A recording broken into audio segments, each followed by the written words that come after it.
علامہ جب یہ جنات کے ساتھ حضرت سلیمان علیہ السلام ان کو بھی وہ بھی زیر اثر تھے، ان کی بہت سارے واقعات ملتے ہیں آپ علیہ السلام کے حوالے سے؟ ہاں ملتے ہیں۔ نبی کریم صلی اللہ علیہ وسلم ایک دفعہ نخلا مقام پر قرآن مجید کی تلاوت فرما رہے تھے، فجر کی نماز پڑھ رہے تھے، تو جنات جو تھے ان پر آسمان سے شیلنگ جو تھی نا وہ زیادہ ہو گئی تھی۔ نبی کریم صلی اللہ علیہ وسلم پر یہ جو وحی کا دور تھا، اس سے پہلے تو وہ ایک اوپر نیچے ہو کر آسمان کی خبریں کان لگا کر سنتے تھے، اور آسمان سے کوئی خبر جو اللہ تعالیٰ فرشتوں کو حکم دیتے تھے کہ یہ کام، یہ واقعہ، یہ معاملہ زمین میں جو ہے نا وہ نافذ کر دو، تو فرشتے اس سلسلے میں آپس میں منصوبہ بندی کرتے، تو جنات جو ہیں وہ آسمانوں کو کان لگا کر وہ خبریں سن لیتے۔ سورہ جن میں جو واقعہ ہے اس کے حوالے سے یہ بخاری شریف میں حدیث ہے۔ اچھا ٹھیک ہے۔ اور اس کا تذکرہ جو ہے سورہ سبا میں بھی اچھا ہے۔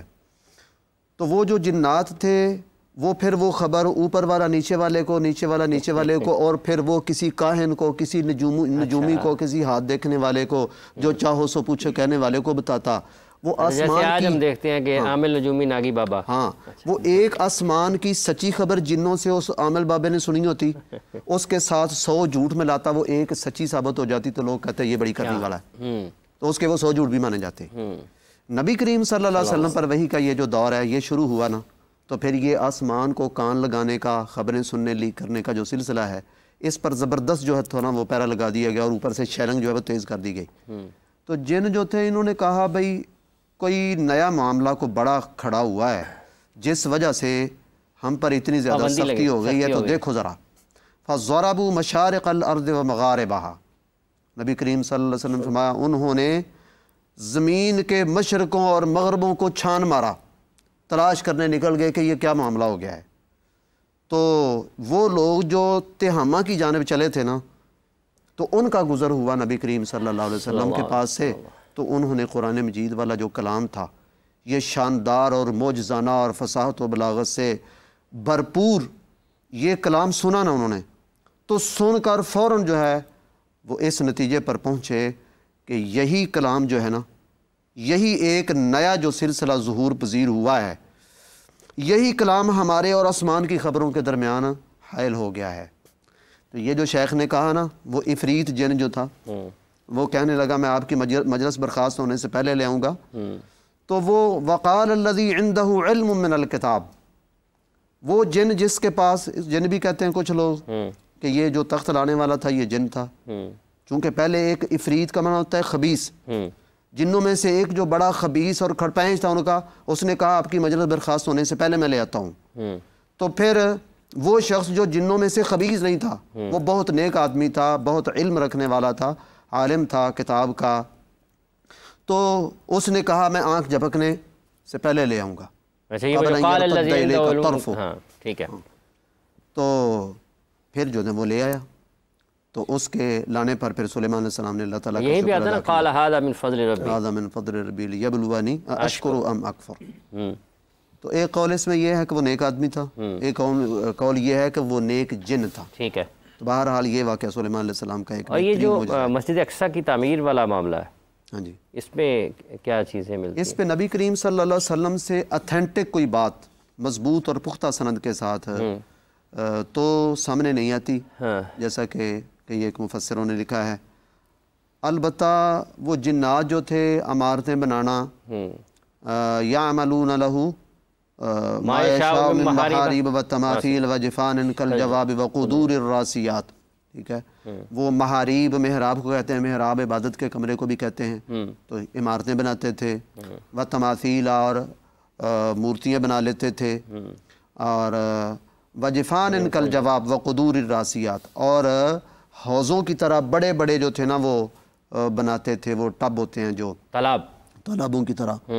وہ بچپن میں ہم دیکھتے ہوتے تھے، کوئی شادی شدی ہوتی تھی نا تو وہ بہت بڑا ایک ہوتا تھا، وہ پرانی مساجد میں ابھی بھی ہوتے ہیں، اگر اندرون شہر جائیں تو اس میں جو ہے نا وہ کئی جگہ پکا کر جو ہے وہ ڈال دیتے تھے، اور اس میں سے لوگوں کو تقسیم کیا کرتے تھے، تو وہ حوضوں جتنے بڑے بڑے، تالابوں جتنے بڑے بڑے وہ برتن بناتے تھے، لگن بناتے تھے، برتن بناتے تھے، وقدور الراسیات، اور وہ دیگیں جو بڑی ہونے کی وجہ سے زمین پر جمی رہتی ہیں، ادھر ہی پکتی ہیں، ادھر سے اس سے کھانا نکال لیا جاتا ہے، یہ سارا کچھ وہ بناتے تھے۔ تو اس سے یہ بات سمجھی جا سکتی ہے، کہی جا سکتی ہے کہ انہوں نے ضرور مسجد اقصیٰ کی جو تعمیر نو تو انہوں نے نہیں کی تھی، تعمیر تو پہلے کی ہو گئی تھی، تو انہوں نے جو دوبارہ اس کو تعمیر کیا تو انہوں نے اس میں پھر وہ جو بڑے بڑے پتھر لگائے اور اس طرح اور جو باریک کام تھے. یہ خیال ہے جس سے انکار نہیں کیا جا سکتا، یا تفاصیل میں یہ ملتا ہے کہ ہم یہ نہیں اس کو رد نہیں کر سکتے کہ اس کو رد نہیں کر سکتے، لیکن اس کو پختہ یقین کے ساتھ جس طرح وہ بات جو رسول اللہ صلی اللہ علیہ وسلم نے بتائی ہے، جیسے میں نے وہ حدیث پیش کی، ٹھیک ہے، تو اس طرح پختہ یقین کے ساتھ بھی نہیں کہہ سکتے. اس پہ مزید کیا چیزیں ہم شامل کر سکتے، جیسے مسجد اقصیٰ والا معاملہ بھی شیخ نے فرمایا؟ جی ایسے ہی ہے، نبی کریم صلی اللہ علیہ وآلہ وسلم آپ کی تعلیمات کے اندر بھی ہمیں یہ بات ملتی ہے اور آپ نے باقاعدہ اس کا ذکر بھی فرمایا ہے. اسی طرح ایک کتاب ہے یاقوت حموی کی موجم البلدان، اس کے اندر بھی انہوں نے اس بات کو نقل فرمایا ہے کہ یہ وہ جگہ ہے کہ جہاں پہ سیدنا موسیٰ علیہ السلام نے ایک دفعہ پڑاؤ کیا تھا. تو اسی جگہ پر سیدنا داؤد علیہ السلام نے مسجد بنانے کا ارادہ فرمایا، بیت المقدس. پھر وہ دنیا سے تشریف لے گئے، تو دنیا سے جاتے وقت انہوں نے اپنے بیٹے کو وصیت کی کہ یہاں پر آپ نے عمارت جو ہے وہ قائم کرنی، اللہ کا گھر جو ہے وہ قائم کرنا. پہلے سے بھی تھا تو سیدنا سلیمان علیہ السلام نے جنات کی مدد سے اس کو دوبارہ جو ہے وہ تعمیر فرمایا.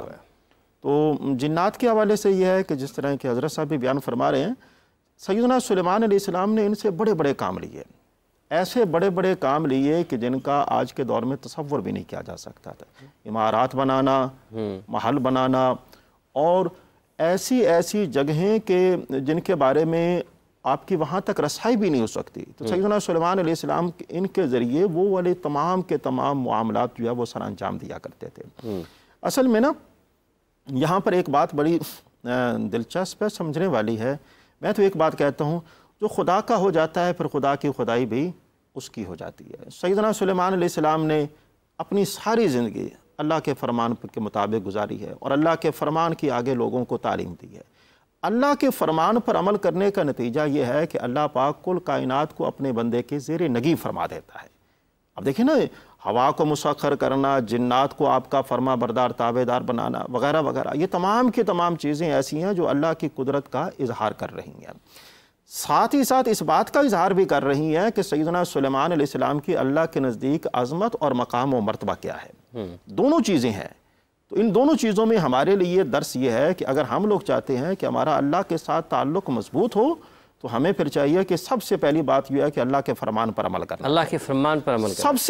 سب سے بڑا خیر جو ہے نا، سب سے بڑا خیر وہ اللہ کے فرمان پر عمل کرنے میں ہے. اور جو بندہ اللہ کے فرمان پر عمل کرتا ہے، اللہ پاک دونوں جہانوں میں اسے کامیاب اور کامران فرماتا ہے. آج کے دور میں دیکھا جائے ضرورت اس بات کی ہے، اسی پیغام کو اجاگر کرنے کی ضرورت بھی ہے. موسٹلی ہم نے دیکھا ہے کہ لوگ جو ہیں وہ دیگر چیزوں کی طرف توجہ کرتے ہیں لیکن حکم الہی کی جانب توجہ نہیں کرتے. حکم الہی کی جانب توجہ نہیں کرتے. مصعب جیسے ابھی فرما رہے ہیں علامہ صاحب، جب ہم یہ اللہ تعالیٰ کے اتنے پیارے پیغمبر،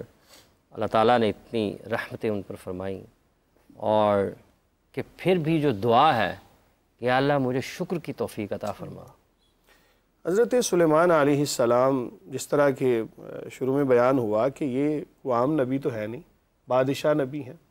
اور حضرت داؤد علیہ السلام کے وارث ہیں، نبی کے بیٹے ہیں، اور نبی کا بیٹا ہو اور پھر ہو بھی بادشاہ. اور پھر یہ دیکھیں نا، بادشاہت کوئی عام تو نہیں. ایک بندہ آج کے دور میں اگر کسی محلے کا کونسلر ہے یا کسی علاقے کا ایم پی ایم این اے ہے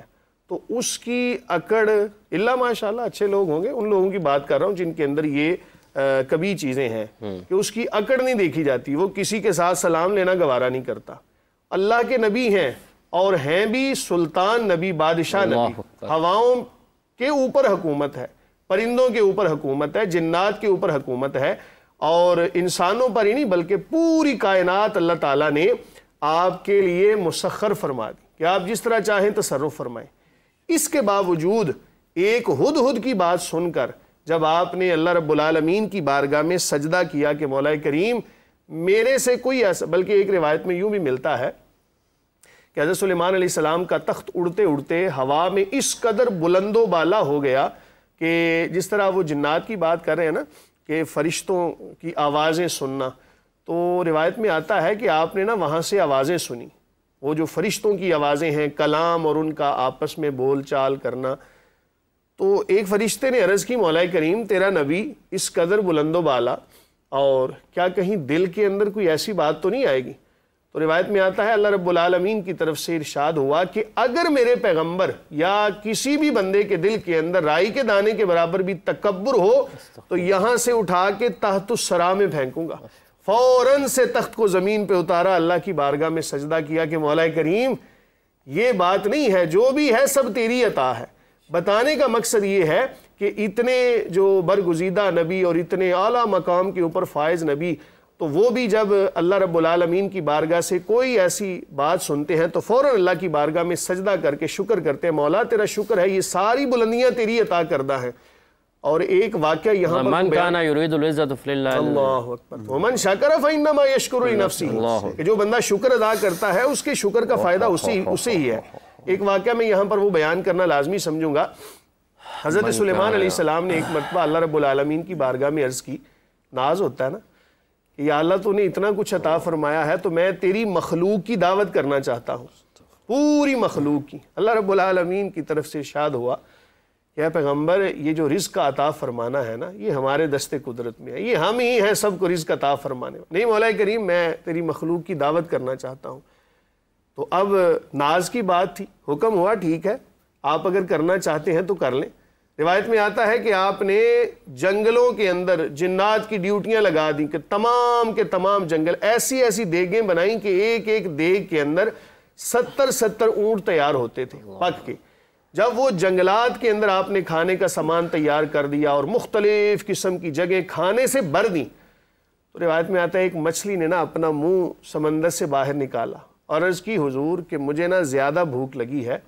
تو آپ مجھے پہلے ذرا کھانے کا موقع عطا فرما دیں. آپ نے فرمایا کہ ابھی تو کھانا پک رہا ہے، ساری مخلوق جمع ہو رہی ہے، ادھر پرندے آ رہے ہیں، ادھر چرند آ رہے ہیں، ادھر درند آ رہے ہیں، سب کی باری آئے گی، جب اجازت ہوگی تو پھر کھا لینا. نہیں حضرت مجھے زیادہ بھوک ہے. آپ نے فرمایا اچھا ٹھیک ہے، کتنا کھا لے گی تو؟ اللہ اکبر. روایت میں آتا ہے کہ اس مچھلی نے سانس کھینچا اور جتنا کچھ پکا ہوا تھا وہ سارے کا سارا نکل گئی اور کہنے لگی کہ سلیمان ابھی تو مجھے بھوک ہے، اور کہنے لگی کہ سلیمان آج آپ کی دعوت پر آئی ہوں تو بھوک میں رہ گئی، اللہ رب العالمین روزانہ مجھے ایسے 3 لقمے عطا فرماتا ہے. تو اب آپ اس سے اندازہ لگا لیں کہ رزق کا عطا فرمانا اور کچھ چیزیں ایسی ہیں کہ جو خاص اللہ تعالیٰ کے دست قدرت میں ہیں. اللہ کے نبی ہیں، برگزیدہ ہیں، لاڈلے ہیں، بادشاہ ہیں، لیکن اس کے باوجود عاجزی انکساری کا دامن نہیں چھوڑا. فوراً اللہ کی بارگاہ میں سجدہ کیا، مولا کریم تیری ہی ذات ہے جو سب کو عطا فرمانے والی ہے. اس لیے ہمیشہ یاد رکھیں رزق کا ذمہ اللہ تعالیٰ نے اپنے ذمہ کرم پر لیا ہے. اور حضرت سلیمان علیہ السلام کی مبارک زندگی سے جو ایک سب سے بڑا جو سبق ہمیں ملتا ہے کہ دیکھو کوئی کتنا ہی مقرب کیوں نہ ہو، کوئی کتنا ہی اعلیٰ مقام کے اوپر فائز کیوں نہ ہو، لیکن ایک دن اس نے دنیا سے جانا ہے، ایک دن دنیا سے پردہ کرنا ہے. تو آپ کا دنیا سے رخصت ہونا، اس کے حوالے سے جو واقعات ملتے ہیں ان میں بھی کافی تفصیل ہے، لیکن بنیادی طور پر سمجھنے کی یہ ضرورت ہے کہ کتنا ہی کوئی اعلیٰ مقام کے اوپر فائز ہو، کل نفس ذائقۃ الموت. بہت بہت شکریہ مفتی صاحب آپ کا.